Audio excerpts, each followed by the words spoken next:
Olá, professor Custódio. Olá, professor Gabriel. Meu nome é João Rogério e o tema do meu trabalho final da disciplina é a implementação de um protocolo de autenticação de conhecimento zero. Para fazer essa apresentação do vídeo, eu dividi ela em duas partes. A primeira parte é uma fundamentação teórica e a segunda parte é a apresentação prática do meu trabalho funcionando.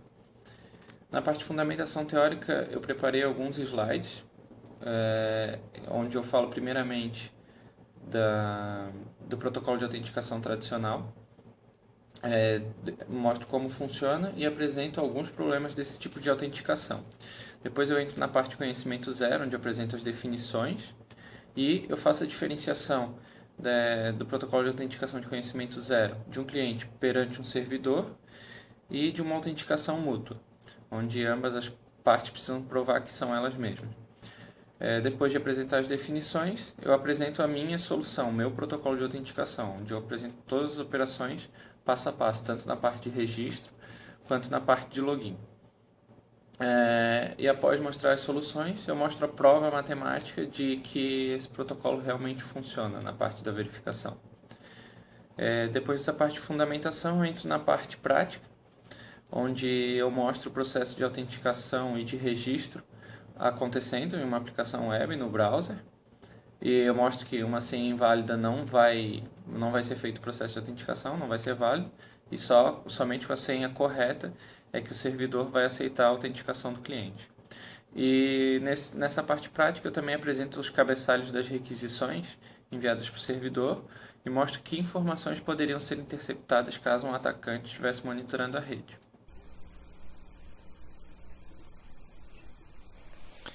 Ok. Primeiramente, vou fazer uma abordagem teórica sobre protocolo de autenticação de conhecimento zero. Antes de falar de conhecimento zero, eu vou passar as características de um protocolo de autenticação tradicional, onde primeiramente o cliente insere usuário e senha na página do navegador.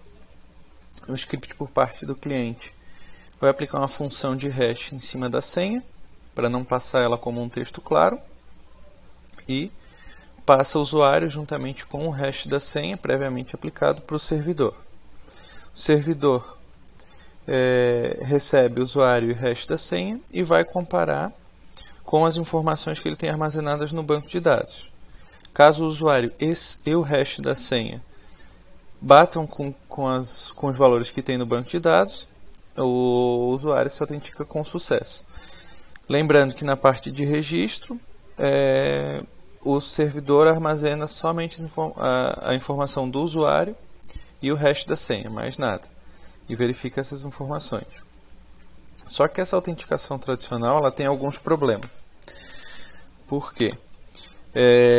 Se tiver um atacante monitorando a rede, ele pode interceptar a requisição de login e ler as informações que são passadas nela. E as informações que são passadas nela são o usuário e o hash da senha. Ele não vai conseguir obter a senha como um texto claro em um primeiro momento. Só que a função de hash é uma função num único sentido, de maneira que não tem como aplicar de forma reversa e obter a senha como um texto claro. Ok, só que ela sempre tem o mesmo resultado. Então, uma vez que ele obteve o hash da senha, ele pode se autenticar sempre com aquele hash que ele vai conseguir se autenticar naquele sistema. Outro problema é que, como eu falei, o hash da senha, aplicar o hash numa mesma senha várias vezes vai gerar sempre o mesmo resultado. Então, se esse usuário utilizar a mesma senha para todos os sistemas, para todas as contas que ele tem, o atacante pode ir passando sistema por sistema, como por exemplo e-mail, rede social, e inserir o usuário e o mesmo hash de senha que ele vai conseguir se conectar. E por último, se a senha do usuário for fraca, se ela for pequena, se não tiver caractere especial, existe alguns sisteminhas para quebrar o hash dessa senha e ele consegue obter a senha com texto claro nesse caso. Ok. Para passar a parte de conhecimento zero, existe um paper bem famoso. Eu não sei pronunciar direito o nome dele. É um cara chamado Jean-Jacques Quisquater. onde ele explica tenta explicar o conhecimento zero de uma maneira bem didática. E ele contextualiza o problema da seguinte forma. Imagina que tem uma caverna com 2 entradas e lá dentro dessa caverna existe uma porta, uma passagem secreta, que a única maneira de passar de um lado para o outro dessa passagem é sabendo a senha dessa passagem secreta. E tem uma entidade provadora que ela possui a senha dessa passagem secreta. Só que ela não quer passar essa senha para nenhuma outra pessoa. E existe uma entidade verificadora que quer saber se realmente essa pessoa sabe a senha da passagem secreta. Então, a maneira de provar que ela possui essa senha sem passar a informação da senha para a entidade verificadora seria: a entidade provadora entra no túnel, entra na caverna antes da entidade verificadora, enquanto a entidade verificadora está fora, e escolhe um dos lados para entrar. No caso, entraria pelo lado B. Posteriormente, a entidade verificadora entra no túnel e grita um desafio. Diz por qual lado que ele deseja que a entidade provadora saia. Então, pede para a entidade provadora sair pelo lado A. Como a entidade provadora entrou pelo lado B, ela vai ter que falar a senha para poder abrir a passagem secreta e sair pelo lado que a entidade verificadora pediu.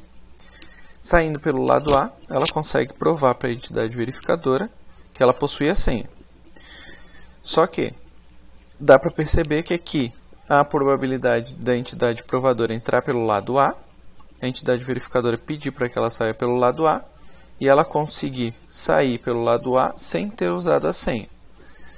Então, acontece de fazer uma sequência de testes para diminuir essa probabilidade e confirmar que realmente a entidade provadora possui essa senha. Então, primeiramente, a entidade verificadora poderia pedir para sair pelo lado A, depois pelo lado B, depois pelo lado A de novo. E aí, alguma hora, ela por probabilidade, alguma hora a entidade provadora teria que utilizar essa senha para abrir a passagem secreta. Ok, a prova de conhecimento zero, ela possui 3 características. Integralidade: se a afirmação é verdadeira, o verificador é convencido. Ou seja, no caso da caverna, se a entidade provadora possui a senha, ela vai conseguir abrir a passagem secreta e o verificador vai ser convencido. Corretude: se a afirmação é falsa, o provador não consegue convencer, exceto com uma probabilidade. No caso da caverna, essa probabilidade em uma execução é de 50% de afirmação ser falsa e ela conseguir convencer. Só que numa aplicação real, como por exemplo a autenticação numa aplicação web, o texto utilizado como desafio é muito grande e essa probabilidade é muito baixa de conseguir convencer sem que realmente tenha senha, sem que tenha necessidade de fazer execuções sucessivas, como eu falei anteriormente. E conhecimento zero: o verificador não aprende nada sobre a afirmação, somente que ela é verdadeira. Ou seja, voltando ao caso da caverna, ele não sabe a senha para abrir a passagem, mas ele foi convencido de que a entidade provadora possui aquela senha. Certo. Agora, entrando especificamente numa aplicação web, fazendo autenticação através do protocolo de conhecimento zero, eu vou mostrar como acontecem as operações, primeiramente na parte de registro, que é essa da esquerda, posteriormente na parte de login, que é essa da direita. Bom, no protocolo de autenticação tradicional, o servidor armazena o resto da senha usuário e depois só verifica. Aqui muda um pouco. O cliente insere usuário e senha, executa um script de registro de conhecimento zero, que mais para frente eu vou entrar em detalhes, mostrar os detalhes do script. Vai gerar um verificador de senha e daí vai mandar para o servidor esse verificador de senha, e o usuário. O servidor vai armazenar o usuário e o verificador de senha. Na parte de login, o cliente vai gerar uma solicitação de autenticação, o servidor vai gerar uma informação aleatória, que seria o desafio, e vai retornar para o cliente. Também vai armazenar esse desafio gerado no banco de dados. Cliente vai aplicar o script de conhecimento zero em cima da senha inserida e vai gerar a informação de conhecimento zero que eu chamei de CZ aqui. Vai mandar o usuário e essas informações de conhecimento zero para o servidor. O servidor vai processar essa informação de conhecimento zero através de um script de conhecimento zero e o resultado desse script vai servir para verificação. Caso as operações sejam válidas, o usuário se autentica com sucesso. Mais para frente eu vou apresentar a solução e eu vou mostrar os detalhes de cada um desses scripts. Certo. Aqui seria a autenticação somente do cliente perante o servidor, mas o conhecimento zero pode ser utilizado para fazer a autenticação mútua. A diferença seria, no exemplo anterior, somente o servidor gera um desafio para o cliente. Numa autenticação mútua, ambas as partes gerariam desafios e enviariam para as outras, num primeiro momento. Posteriormente, cada parte vai preparar a prova em cima daquele desafio que recebeu. Nesse momento, ambas as partes podem encontrar alguma irregularidade. Caso encontrem alguma irregularidade, elas estão livres para interromper o processo de autenticação. Se nessa parte não tiver nenhuma irregularidade, elas dão continuidade. Primeiro de tudo, o cliente envia a prova para o servidor. O servidor, ao receber a prova, ele vai verificar se a prova é válida. Caso a prova não seja válida, ele pode interromper o processo de autenticação e nem enviar a prova dele para o cliente. Caso a prova seja válida, ele envia a prova dele para o cliente e só depois do cliente verificar a prova do servidor, a autenticação é concluída. O cliente também pode encontrar alguma irregularidade na prova do servidor e interromper o processo de autenticação. Ok. Vou entrar nos detalhes da solução agora. Lembrando que essa autenticação é uma autenticação somente do cliente perante o servidor, ou seja, em um sentido só. E a base dessa solução é a utilização de grupos cíclicos bem grandes, junto com um gerador que vai gerar todos os elementos desse grupo cíclico. No caso dessa solução, o grupo cíclico é definido por um número primo grande, gerado por OpenSSL, e o gerador desse grupo cíclico seria uma raiz primitiva desse número. Esses dois valores, tanto a raiz primitiva como o número primo, são públicos, ou seja, tanto o script da parte do cliente como o script da parte do servidor tem conhecimento sobre esse valor para trabalhar, para realizar as operações. Primeiro, na parte de registro, o cliente insere o usuário e senha, o script vai calcular o hash da senha, eu chamei de x. Depois de calcular o hash da senha, ele calcula o verificador que eu chamei de y. Esse verificador é a raiz primitiva elevada ao hash da senha, aplicando o módulo, o número primo n. Depois de calcular o verificador, o cliente envia o usuário e o verificador para o servidor, e o servidor vai armazenar essas duas informações no banco de dados. Posteriormente, na parte de login, o cliente insere usuário e senha e envia somente o usuário do servidor, num primeiro momento. O servidor vai gerar um desafio A e armazenar no banco de dados relativo a esse usuário. Depois, vai enviar esse desafio para o usuário.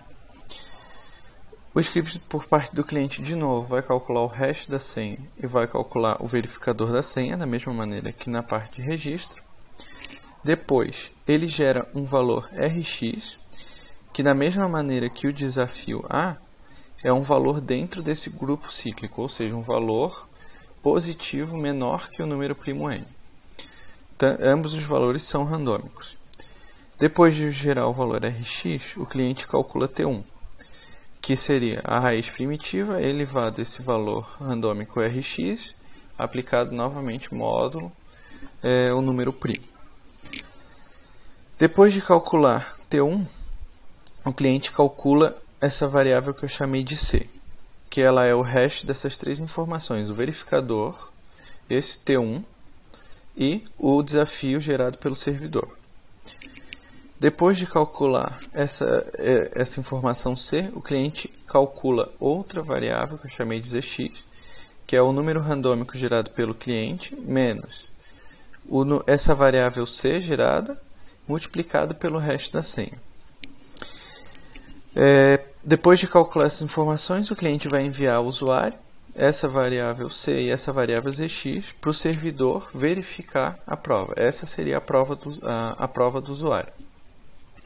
O servidor, que é a entidade verificadora, vai calcular esse T1, só que com as informações que ele possui. Ou seja, ele possui o verificador que está armazenado previamente no banco de dados, que foi armazenado na parte de registro. Ele possui essa variável C que foi enviada agora pelo cliente. A raiz primitiva do número n é pública, conhecida por ambos os lados. E essa variável ZX, calculada pelo cliente, também foi enviada para o servidor.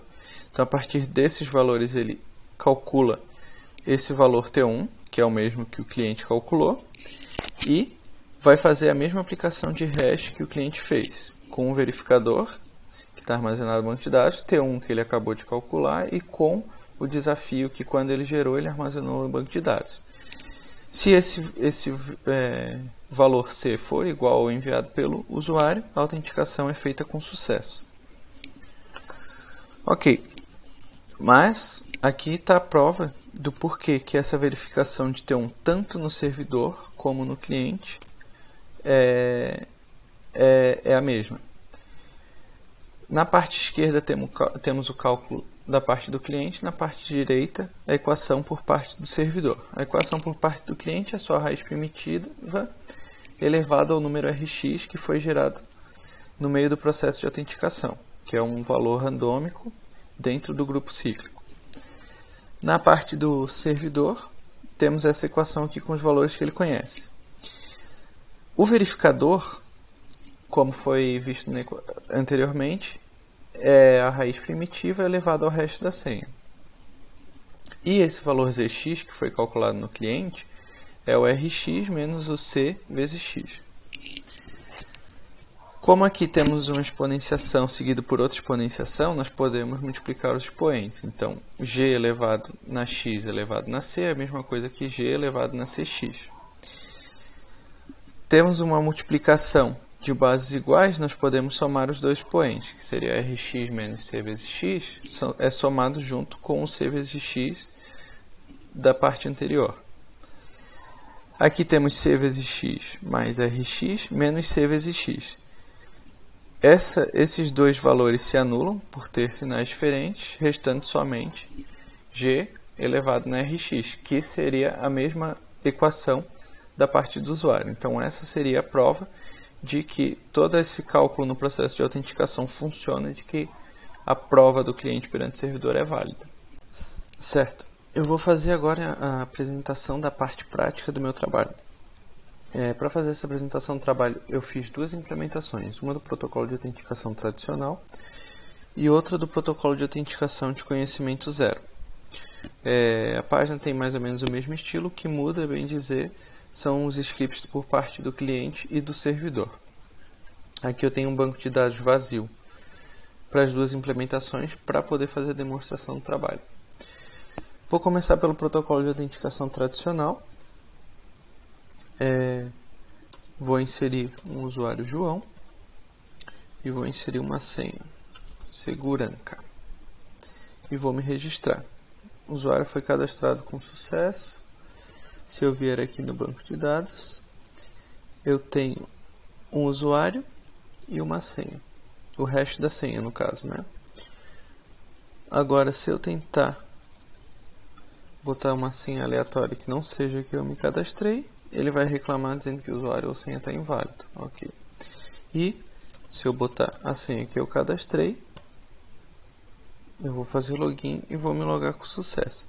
E se eu vier aqui na requisição, eu vou conseguir ver os dados que um atacante conseguiria ver caso ele intercepte essa requisição de login, que seria o usuário João, ele conseguiria obter o hash da senha.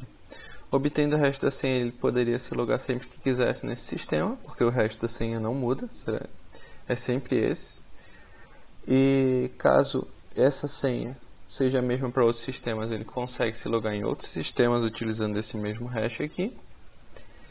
E caso a senha seja fraca, no caso essa senha que eu usei é fraca, ele conseguiria utilizar um cracker e obter o texto plano dessa senha. Isso é possível em alguns casos, existem alguns papers mostrando que é possível. Utilizando as mesmas informações, eu vou fazer o processo de autenticação de conhecimento zero. Vou inserir o meu usuário João e a senha que eu estou usando, segurança. Vou cadastrar meu usuário. O usuário foi cadastrado com sucesso.